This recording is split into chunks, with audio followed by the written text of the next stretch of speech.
এইটা আমাদের পুকুর। গত দিনের ঝড়ে পুকুরের প্রায় 30%, পুকুরের পাড়ে 30% গাছই ঝড়ে পড়ে গেছে। দেখুন,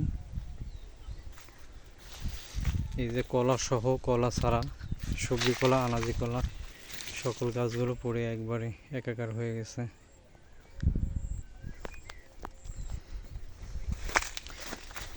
বিশেষ করে ঝড় হয়েছে, পানি বৃষ্টি হয়নি তেমন। যদি বৃষ্টি হতো বেশি ভারী, তাহলে দেখা যাইতে যে কলা গাছ টোটালি উপরে চলে গেছে।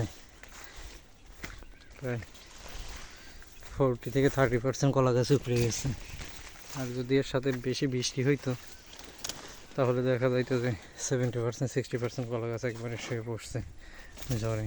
কিছু কলা গাছে কলা আছে, কিছু কলা গাছে কেবল কলা আসতেছে। এই যে অবস্থা, ঝড়ে কলা গাছের পাতাগুলো একবারে ফাতা ফাতা হয়ে গেছে।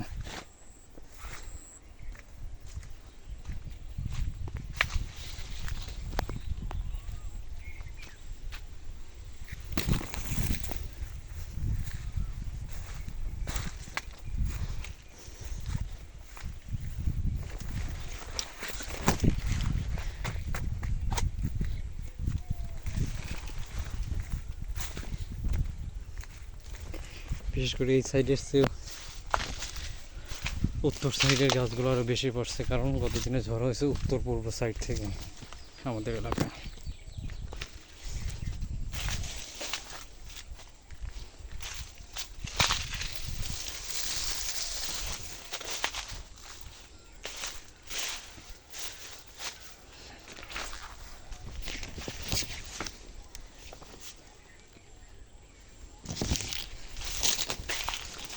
আমার মনে হয় কলা গাছ লাগাইলে, সমতল ভূমিতে কলা গাছ লাগাইলে যত্ন নেওয়ার সুবিধা হয়। এই পুকুরের পাড়ে বৃষ্টিতে কলা